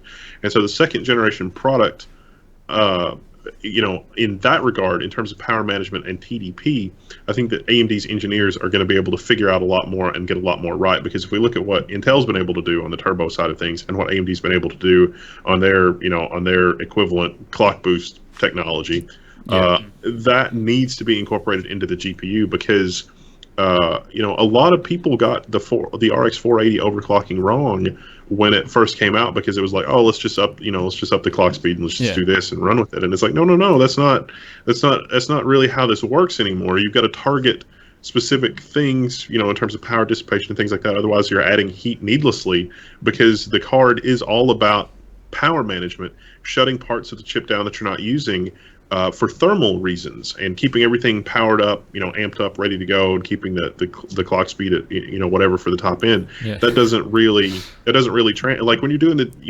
benchmark with a game like GTA 5, it's like minimum 39 FPS, maximum whatever. If you were pegging the GPU the whole time, then your min FPS is going to be way lower because it didn't have the thermal overhead because it was already running insanely hot. Yeah. And so finding that sweet spot, finding that cherry spot is a lot more work. At least it was a lot more work for me when I was banging around on it, because you could actually target not the top end and end up with a much more consistent frame rate through your benchmarks. It's like, I can't, I'm not peaking at 59 FPS anymore on Ultra. I'm peaking at 55, but my min FPS went from 39 to 44. Yeah. It's because the card had the extra thermal and, whatever room to be able to boost up when it was getting bogged down, and then it comes back down. I remember when I was overclocking mine, like straight away with that card, I just set it to, like the slider there. It had, normal fan, a little bit faster, and then it had jet engine mode, and I just set it all the way to jet engine. That kept the card pretty cool, so I could overclock it pretty easy after that. But that's just for me, it was like, all right, I don't care about noise, but I know people want to see max performance out of this thing, so just put it on jet engine noise, and just let's see how hard this thing can theoretically go. That was everyone with the reference 290 and 290X. It was like hairdryer mode all the time. If you remember that, that would be running at, and it would just heat up the room, man. You just don't even need your heater on in winter. You just play some games with your reference 290X and then run at 95 degrees the whole time. And that thing was noisy too. But on a similar note, there was just something I was curious about that I'd like to know from you guys. What GPU, in your mind, do you think, when it came out, has had the longest lifespan of a GPU, and also the one that sort of created quite a big splash? When it came out, a lot of people were buying it. And for me personally, I would have to go back to, there's only one that really comes to mind big time, and that's, of course, the Tahiti GPU and the 7970. And because that caused a big splash at the time. And again, with the reference models, we're like running a hairdryer. Do you remember that, Wendell? The reference 7970 was like a vacuum cleaner. And I'm still using 7970s in a couple of systems because they're still not terrible. They're they do good. It's a coaster. There it is. It was very ahead of its time in a lot of ways too. So I think a lot of people liked that, and of course it carried on because the 280X, for those of you who don't know, is a 7970 gigahertz edition. It's the same thing. 280X, yeah. The 280X, yeah. So that it carried on through there as well, and so I think that, for me personally, had a very good lifespan. It also came out at the time. 3 gigs of memory was considered like a lot back then, and it was quite. It still is good to this day, man. Like I think that's the misconception we get. Like for 1080p. I mean, there is a big thing on VRAM at the moment, and in some cases, yes. Like if you smash the textures to ultra, like over the top, max setting, it'll need the VRAM. But in a lot of the cases, medium or high, and especially high, it doesn't chew. Like especially a lot of 1440p games, 3 gigabytes is still enough on a lot of games. And so that's what I've found. It's even a 780 with 3 gigabyte buffer at 1440p will play the majority of your games. You just got to tweak your settings. As long as it's not going over 3 gigabytes, it's fine. I mean, GTA 5, for example, even has the slider there that'll tell you the recommended VRAM. Like, you know what I mean? And if it goes over, you can't use those settings. So I think I'd like to see a lot more games implement that feature as well. I think that's really good because. For me personally, I haven't been so for instance, the 1063 gigabyte variant versus the 6 gigabyte variant. I think the 3 gigabyte offers a lot better value for money, even though it does have a cluster disabled as well, which is kind of misleading. They should have called it something different than just 3 gigabytes because they actually are essentially different at the core. But the 3 gigabyte model is really good value for money, $200, like extremely good value for money. So you get a good deal on used 290Xs too. The 290X, I mean, the 7970 or the 290X, both of those. But the important thing, like if you look at both of those together, that is consistent 5-year lifetime on graphics cards from AMD. And that's huge. It is pretty big, You constantly haven't been, offered these cards that are a whole lot better. I don't know. It's weird how they've done that. The 7970, even to this date, is still a really damn good card.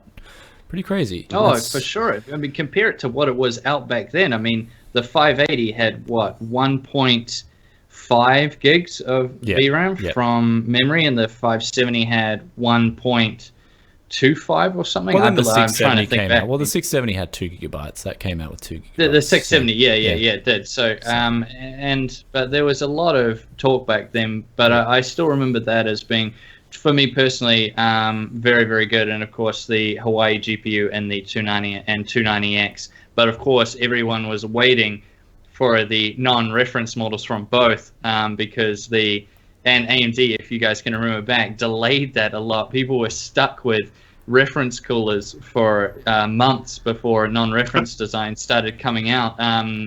I believe, thinking back, AMD basically sprung it on a lot of the board partners, and basically they released it with the reference, but they hadn't let them have it yet. So then all the board partners had to then, it was already out with the reference cooler on it. And so I was seeing on websites and stuff all the time, it was crack up. People, you guys probably saw it as well, people doing these DIY, cutting all the back of the card out and of the reference cooler and that to try to get the cooling up, and doing all these crazy things, and people putting on custom little coolers and other things like that. So that was an interesting thing also, I remember back then. But that really, that's the biggest discrepancy I've ever seen between models of cards, was the reference 290 and 290X when I did my showdowns when my channel was first launching, and the non-reference 290s and 290Xs. The difference was huge, just because there was so much thermal throttling on that reference model. It was, people were saying, 10% gains just going to non-reference, 10-15% or higher. So yeah. Well, I found that with especially with the Arctic coolers, they're so good. Your card, as soon as you slap it on, your temperatures just go way down. Not only that, your overclocks go up. My 1090 Ti is performing a lot better than it was with the Gigabyte cooler beforehand. Even with that 1070 that I had from Gigabyte, I slapped the Sith cooler on it, and it was just amazing after that. I'm really getting into aftermarket cooling solutions as soon as I get the graphics cards in. Forget about the reference. I just buy the cheapest whatever model it is, because those VRMs are going to be rated for a solid 10% overclock on the VRM anyway. So get that reference cheapest model in, bang, get rid of the cooler, slap on something aftermarket, smile on your face, and be happy. That's what I'm getting into. I was trying to think of an equivalent Nvidia card, and the best one that I can come up with that I think was kind of game-changing was the 690. That's the one that was two 680s on a single PCB. Yeah. I never managed to get my hands on one, but I knew someone that had one.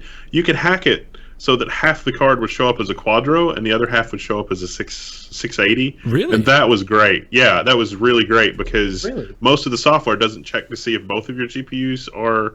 and so you could get the double precision on an SLI configuration. And it was a great workstation card. It was great because it didn't cost anything. That's crazy. Well, I mean, compared to the workstation card. I never even knew that. I remember the old hacks where you could extract features out, but I didn't know you could just say, hey, one's a gaming card, one's going to be my workstation card. That's pretty awesome. What about the driver?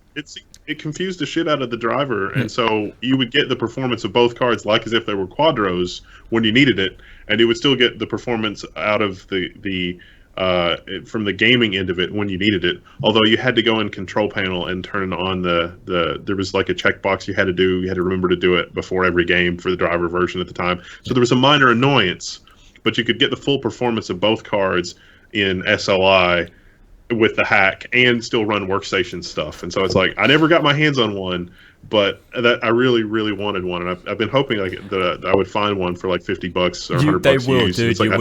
You will. The way prices are going, man, you'll be able to pick. I'll take a look for one around here. If I find one, I'll be like, this is Wendell's 690s. The card is just comical because it's it's like a shoebox. Actually, now that you've mentioned it, I'm sure someone in the audience will now email you and be like, dude, I'll give you my I'll give it to you. You're just Wendell the Great. I'm sure. I had someone give me a 7970. I had someone give this to me, but it's busted. I mean, spoiler alert. Someone gave me this to me for free, but people I've been getting a lot of messages lately. Hey man, do you want my free computer? I'm like, sure. But like, but now if I have to price things up, I will have to price them up realistically in videos. Like, but the thing is with that DDR2 that I used in a recent build, that was realistic because I actually went out and hustled and got those for free, like a real hustle, not because of the name or anything like that. So if I do hustle and I get free parts, I will keep it free as well. But if I do get given stuff like that's not realistic, then I will price that up. And so it's pretty funny because a lot of old LGA 771, 775 stuff is literally getting chucked in the garbage now by companies. They just don't have the time to sell it. They don't bother with it. They just like chuck it out. And I was like, hey, don't chuck that out. Let me just take a look first. I took a look and it had consumer grade memory in there in all 4 servers. It had Q9550 in there, and then the other one had some really crap CPU. I think it was a Core 2 Duo or something. Like, I was just like, no. But yeah, it had consumer grade overclockable memory. I was like, what is this gold mine? How could you chuck this in the trash? Who does this? So yeah, I pulled that out and was really happy. I'll talk about it a little bit more in vlog, but also we should maybe, these topics, we'll get through them first and then we can get back on to freedom talk. We got BlizzCon here, the big announcement, Diablo 1 Remake coming to Diablo 3. Now, that's huge news. I've been a massive fan of Diablo 1 and 2, not so much of 3, but if they can bring back 1 into 3, then I'll replay 3. I've got the copy there. And they're also bringing out the expansion with the Necromancer as well, which looks really cool. Necromancer was such a fun class in Diablo 2. Did you guys ever play Diablo 1 or 2? Or... I played both. I remember Diablo 1 gave me... I was really young back then, and it when it came out, and I remember the Butcher. Was it the Butcher near the start of the game? Yeah, the Butcher. That gave me like nightmares. And wow. But by the time I'd grown up to Diablo 2 was I played that a lot, and I found it really fun. I think that was sort of one of the. I think that actually was the main sort of multiplayer type game that I played back then alongside Counter-Strike. But I remember the popularity was just it was so popular even back in the day when online gaming was somewhat a newer thing. Oh yeah, dial-up modems, dial-up modems, and it was crazy to have a friend that would he would tell me, I can play on the internet, play games, and my mum can talk on the phone at the same time. And I was like, wow, really? How is that possible? You've got DSL. Yeah. So that was crazy. So I always had to play like first thing in the morning or later on at night. But Diablo 2 I thought was a classic for sure. Definitely a classic. Which did you like better, 1 or 2? Wendell, which did you like better, 1 or 2? 1, I think 1 was a game changer. I felt like 2 was just kind of a rehash. I played 3 for a while just to see what it was like, and 3 was better than 2, I think. But 1 was definitely a game changer. Yeah, where 2 came in was the PvP. I think that was the biggest factor with 2. 2 was the PvP. They really did their work on that. And it's pretty crazy. There's barbarians running around everywhere. I remember my barbarian was like the go-to class for PvP, at least for a while. But Diablo 1, that was like a catalyst game for PC gamers. It's like, this is what PC does, and the games were so good. I mean, for me, Baldur's Gate 2, I've got the little poster up there. That's still one of my favorite games of all time, and that's what I was going to talk about before with games. Like Titanfall 2, 9.5 out of 10, and it's like, come on, how hard a 9.5 out of 10 rating is to give. Baldur's Gate 2, Shadows of M was a 9.5 out of 10. That's one of my favorite games of all time. You just don't give out 9.5 10s like that, unless it's got replayability. It's got all these factors that you can't do after reviewing it after one day. So, you know what I mean? So I just, and then you're seeing the news now, Titanfall 2 is not even selling that well in the UK. So it's like, okay. There's a big thing with game reviews at the moment that I'm kind of disappointed in. So at the moment, it should be at the moment, we're giving it an 8 out of 10 based on how well it replays. We might up the score later. So... But initial impressions, that's why they call it first impressions. First impressions are pretty good, but no, it's review, 9.5 out of 10. This thing is the best game ever. Because we got paid to say it. So that's something. It's like, give me a scale on a scale of 0 to Half-Life 2. yeah. How good is it? Yeah. Exactly. Half-Life is just a hair. Like it's just because I don't know. Yeah, that's what I mean. Arguably, a 10 out of 10 is impossible because that's a perfect game. So, 9.5 out of 10s are really hard to give out. You're just seeing it everywhere now. It's No Man's Sky, 9.5 out of 10. Because we got Where money. did they do that? I don't know, but like, just say like, we got money to say this. So, if you want to play a game that's kind of like No Man's Sky, but it's not actually shitty and has more of a base building aspect to it, you should play Empyrean, because I played that game so much. It is such a crazy amount of fun. It's like Minecraft meets what No Man's Sky was trying to be. It doesn't exactly have like the same procedurally generated worlds component, but Empyrean is just a crazy amount of fun. Yep. Okay. Oh, Kev, do you want to add anything? No, I'm just saying with the Half-Life 2 sort of scale, I would definitely agree. I think thinking back, my craziest memory was that I'd never seen the physics in the game like that before, and I remember just how crazy it was when you could shoot someone and they'd roll down a hill or something like that, or anything else, or especially blowing them up. Yeah, the ragdoll physics was really interesting, and it's just one of those games that when I think back on when I played through it, it was just like a really nice memory of like a story playing through it. And I remember each part of the game and all the different parts to it, and also the crazy guy in Ravenholm that was a bit funny and all of that stuff. So no, that was just an excellent game, and probably the best one, definitely one of the best games I've ever played, especially thinking back now to when it first came out, how revolutionary it was. It really blew everybody away at the time. It was an excellent game. Well, not to burst any bubbles, we've got the last topic here, and then we'll go to the Q&A. So Jeff, last name, I'm Bezos, Jeff Bezos. How do we say that, Wendell? The Dread Pirate Bezos. Yeah. He's the CEO of Amazon. Yeah, so he's taken over Australia. He's got plans to bring Amazon finally, like warehouses and all, trucks, you name it. He's bringing it over to Australia, taking over, which I've got open arms for. I'm like, please come, because the state of industry here, especially for tech, is like, it's pretty bad at the moment, man. You got like this sort of oligopoly at the moment. Lack of internet.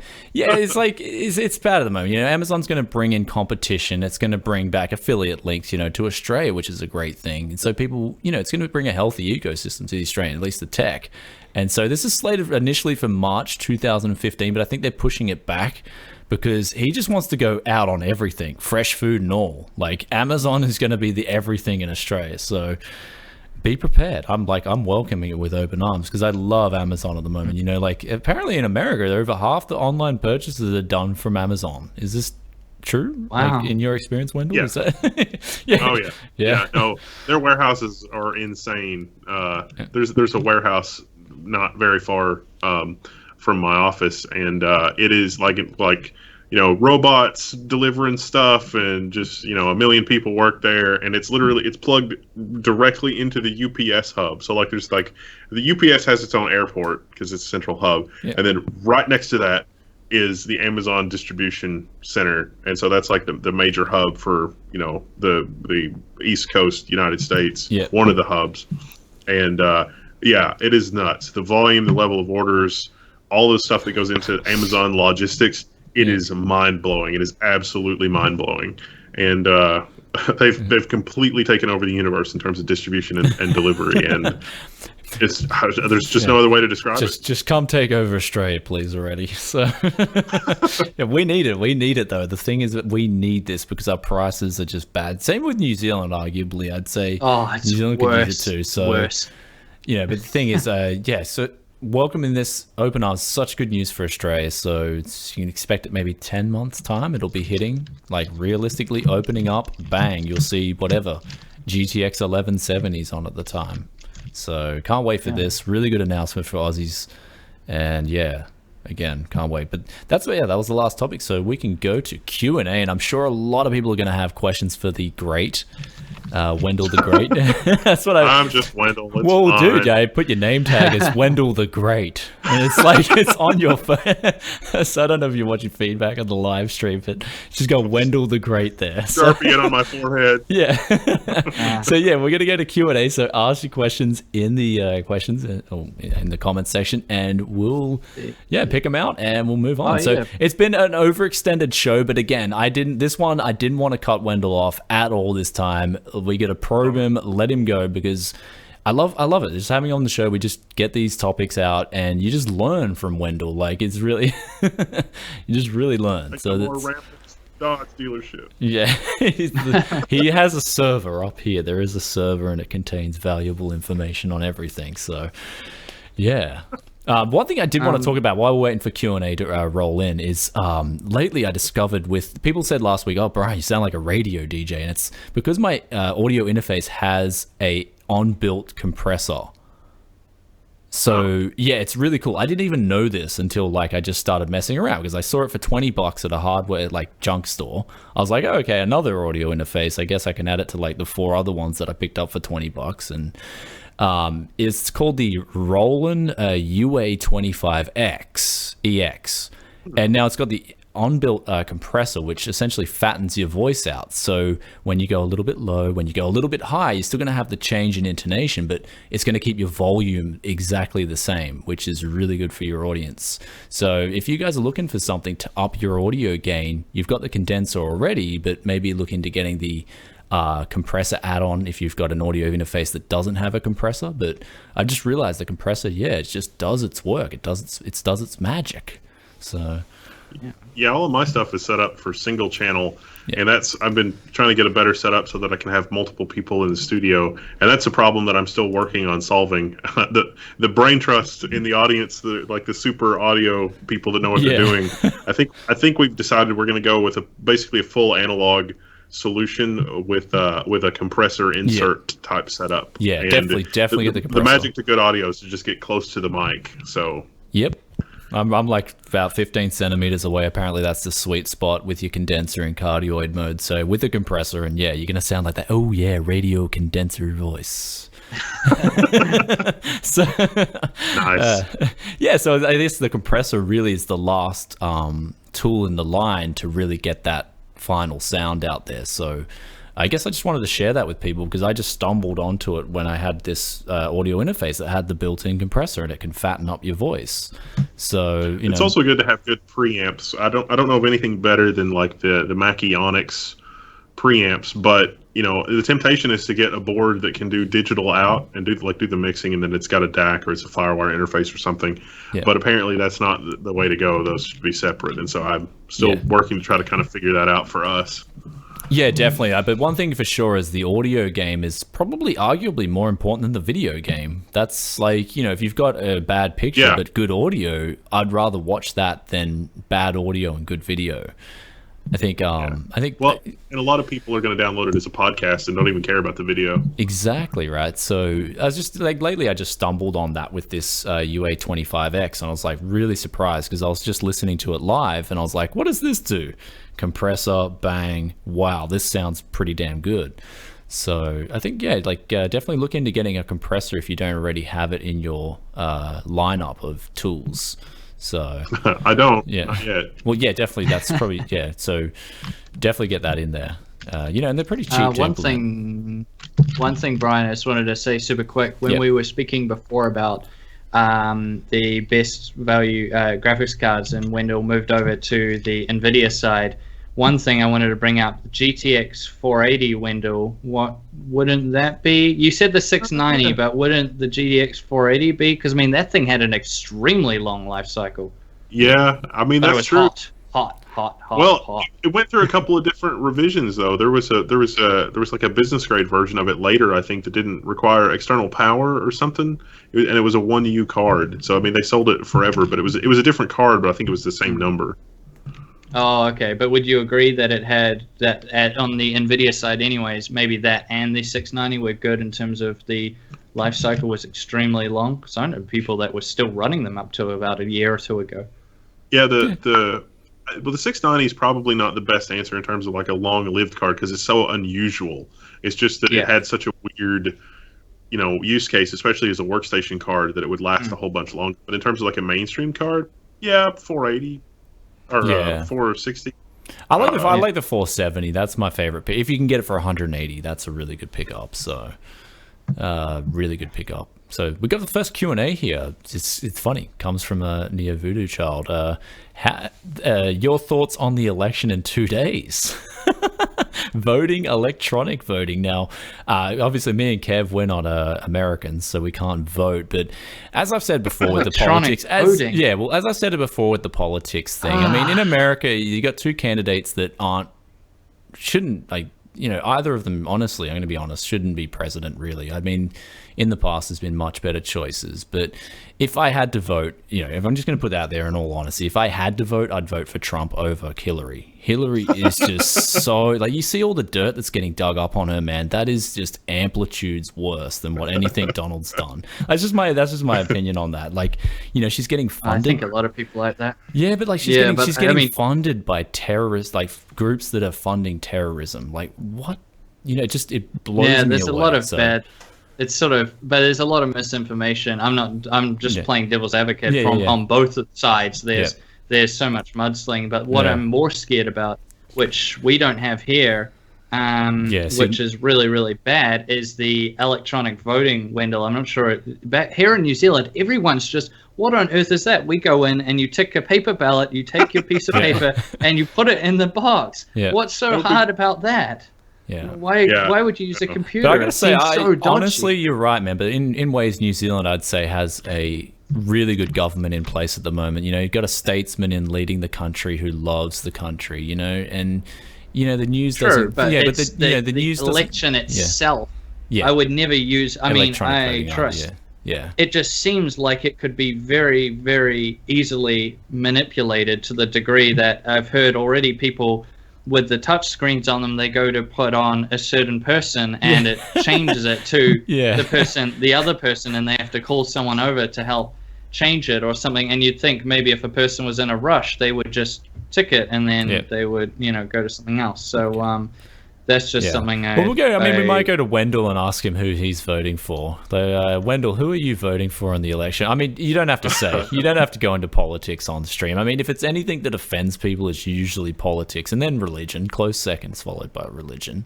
So I'm not going to touch. Yeah, I'm not going to touch anything political with a 10-foot barge pole. There's just I can't. It's like these are the two best candidates that America can come up with.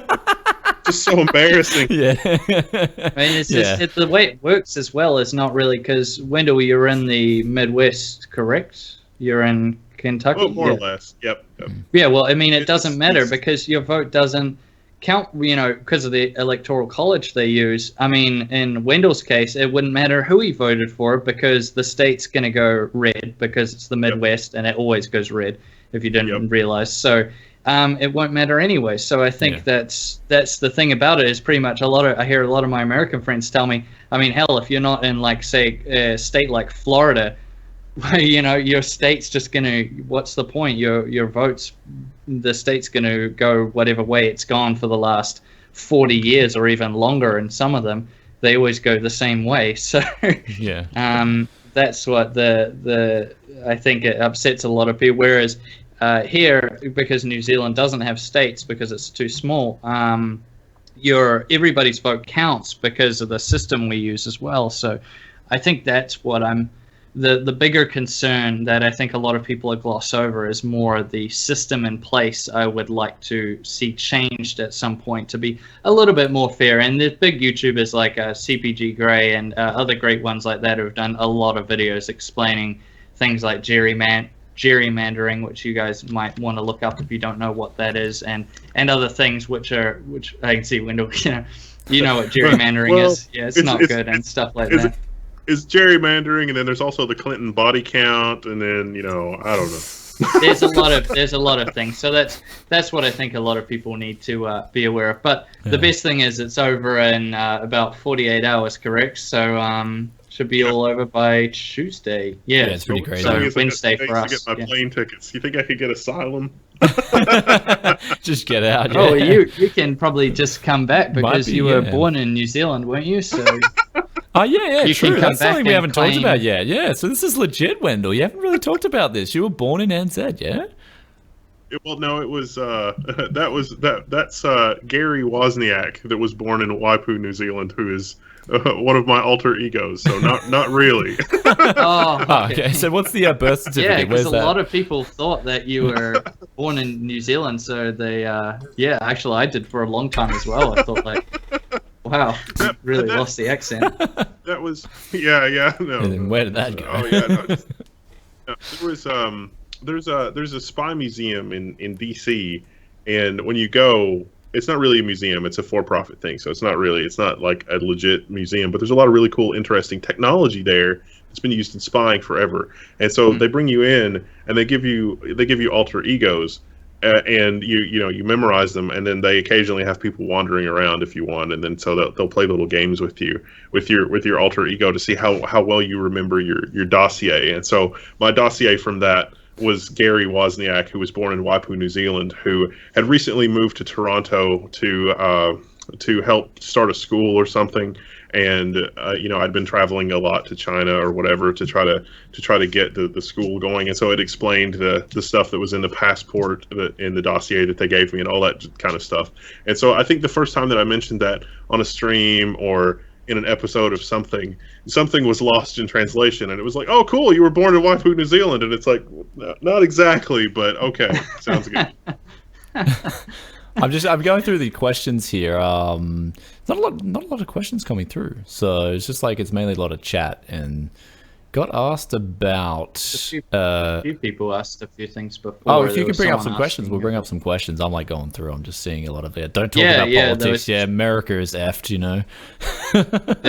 people are pretty grumpy about that. But as far as questions go, there was a few people asking about the 10. I remember reading one guy was saying about the 1063 gigabytes, wondering, and that's a question I actually get a lot as well on my channel, is that 3 gigs going to be enough? And he said he was playing at 1080p, and I would say to you that it should be enough for sure, but you're going to have to be aware, because if you don't understand, it's usually the filters in the game that will be the ones that are going to be eating up your memory. So that's what you're going to be wanting to look at. If you get that 3 gigabyte model, it'll certainly be enough, and it'll be a very good graphics card for you at 1080p. But you're going to have to be aware of those things. So if you're having anything, big frame drops and that's why it is, because if you don't understand when the GPU runs out of memory, it's going to find it somewhere else, and that's the problem, is that it usually takes it from the system memory. This is a great question here, Manny. Yes. Do you have any idea, Wendell, what happens to CPUs that don't meet requirements to be sold? Are they just thrown away? Like generally, yes. So the bottom of the barrel CPU, it can't even be done to like a dual core Pentium. After that, it's just binned, thrown in the bin. Yeah, I think that those are tested even before they make it into packaging. So even before they're in packaging, they can they can sort of do testing, I guess. And so that they don't even they just end up being banned. Yeah. Sometimes they'll be tested to see exactly why they failed, if it can be identified as a defect in the substrate or a problem in the process or whatever, so they can improve it in the next go around. Yeah. But that type of analysis is usually just a spot check. Yeah. So we've got also the X5650 combo. Is it worth it for 240 Canadian? Not really. So, all right, but so we might just wind down the show. It's gone down. It's gone on for a huge show today. It's so good to have Wendell back on the show. So good to see him up and running again, and all the problems and the drama's been sorted out. With that being said, anytime if Wendell wants to come on the show, he's welcome more than ever to come back on the show. Like, it's really good to have him on. See him back in business. M&Ms as well. I'll have to send him over a pack from Australia. Maybe they've got some different flavors here. But yeah, on that note, it's so good. Thank you, Wendell. Personal thanks for coming out on the show today. No spending a couple of hours with the viewers. I'm sure they appreciate it. They love, me personally, I love just probing you on a topic and then just sitting back and then just sitting back and listening. I think that's my favorite thing to do. So yeah, if you guys haven't already, go to Wendell's channel, Level1Techs. Check it out. Go subscribe. It was formerly the Tech Syndicate Hardware channel, so I was already subscribed. So I was just like, oh, sweet, this changed over. I'm not going to say what I did with the other channel, but Level1Techs, Level1Techs. Yeah, it's awesome. You've got just Wendell and who's the co-host again? I forgot. You've got the Ryan and Krista. Yeah. Okay. Sweet. So Ryan and Presta. So Ryan and Presta, and they're like doing. So what's their roles exactly? They're helping you with the content, making it creation wise, or like. Ryan's background is he's a programmer, and Krista's background is she's a designer, a front end designer, developer. And so if you'd like to see some of our work, we rebranding the whole 9 yards. Also, level1techs.com. Level and then the number 1 techs.com, and then in the footer is a link to the channels and all the stuff. But you can count. There's an intro video for the channel, and then we did the first episode of the news, and we're also releasing a video on getting started with pfSense as a router today. Oh wow, that's really good, man. Yeah, I think I speak for the vast majority of the community when I say that a lot of us are very happy to see you back, because something I even talked to Brian about was that a lot of us were actually concerned that you were just going to flag it, and give up. And it would be such a loss to the community to have someone so knowledgeable stop. I had a lot of support. We're still working out logistics things, so there's going to be some rough edges here and there, but we'll make it. It'll be fine. It'll be interesting. And I'd say in about 3 or 4 months we'll probably be up and running. I've got a lot of ideas for what we can do with Linux content. I need to get and that's why, with Ryan, especially on the Linux side and being able to have students, I think it's going to be really great. Yeah, well, I'm looking forward to any content you guys put out. It's just everything. You guys know so much about, like, not only the tech side of things, but also the programming side of things, which is admittedly one of my weaknesses, is that I don't get too much into programming and stuff like that. So when I just watch you guys, especially when you start talking about Android and stuff and Apple, I'm just sitting there and like, wow, I'm just soaking it up. It's awesome. Because, because that's their knowledge that you can talk to other people about and get other opinions and whatnot. And that's what makes the community such a good thing in the end, is just knowledge and sharing that knowledge and growing together, So really good to see Wendell back in action. The support has just been overwhelming. But I guess last thing I wanted to say was, I guess the support has been really overwhelming as well, because people see the man behind the camera as well, and they can see that you're a good guy. You know what I mean? Like, you can see what's going on. People can see that going on, man. You subscribe to the channel, sure, but for me, I usually subscribe to the person behind the camera. I like to see what they're doing, I like to, if there's anything going on personally I can help out with, that's with me. I'm more of a personal person. So get in there, you want to know the person behind the camera, make sure they're healthy, make sure life's good, and then you'll see awesome content coming out as a result of that. So it's good to see you back and happy, man. You can really see that coming out on camera now, back in business. I love it. It's good stuff. It's just so good to see, Yeah, so that's it. Subscribe. You got more subs than I do. That's it. Go check out Level1Techs, and hopefully Wendell deserves to be a definitely much higher sub count than I am. And that's not just, I'm not doing any, crazy stuff like that. So I'm always going to be niche content, but by God, it's going to be good niche content. Yeah, it's going to be good niche content. Yeah, man, I love it. So that's what that. It's going to go from dry to extra dry. Yeah, and go check out, also go check out Kev as well, Tech Showdown. He's finally got his mic set up properly in cardioid mode right up to his mouth. So so hopefully the audio is getting better. So it's been good. I just dropped a brand new MSI GTX 1060 the other day when I made the video. So I put that up on my channel saying, look, I can copy Linus. Dropped it off my desk right here, and it fell straight on the ground. But I got it in my rig right now, and it's just fine. So that was a bit of a laugh. So yeah, head over if you guys want to check it out. I do a lot of GPU content these days, so I think you'd really enjoy it. Well, there we go. Tech Lounge, bro. Baby, calm, relaxed, and thanks Wendell and Kev for coming on. Also, big thanks to Creative for sponsoring out the show. Also, go check out those promo codes quickly. I'll put them in the description below. TechCityH5TE on their website. You'll get a discount. $80 for the Creative headphones, and also for the DAC amp. $70 for the headphones, $80 for the Sound Blaster X G5 DAC amp for Tech City G5. So in the links in the description below, amazing prices. Go get those deals, and go subscribe to Level1Techs, and then go subscribe to Kevin. Tech Showdown. Thank you for having me. I appreciate it. You don't have to bow, man. You're the master. You should be pointing down, you should be. You're like the, you're like the next level Doctor Strange, man. You're just on that level. I get stuff wrong all the time, but it's fun. I'm enthusiastic about getting it wrong, so it's like I just run it along and face plant. It's fine. It's cool. Actually, have you guys seen that movie Doctor Strange? It's so good. I loved it. I have. Yeah, I just thought it was the best superhero movie I've ever seen. That's just my opinion. I loved it. Like, it was just different. Instead of the main physical. It was good. Yeah. I thought it had some rough edges, but I was Benedict Cumberbatch. Did I get that right? Yeah. He nailed, like, if it hadn't been his face, I would have never known it was him. Yeah. It was next level acting. It was really, really good. I thought it was really, really, really good. It was, that's what really made the movie for me too. Yeah. And Nice Guys too. That was one movie I've seen lately that was just over the top good, really good. Russell Crowe and Ryan Gosling. Nice Guys, good. That was just my favorite. I just laughed hysterically on the airplane. Everyone thought I was crazy, but it was just legit humor, like crazy legit comedy. I love it. So yeah, go check that out if you haven't already. Anyway, guys, we'll wind down now, and thank you all for tuning in. Really, really awesome stream with Wendell, and we'll catch you guys next time with the Tech Lounge. Peace out for now. Bye. Thank you, guys. See ya. Bye, guys. I just got to shut it down now, so I'm still a noob.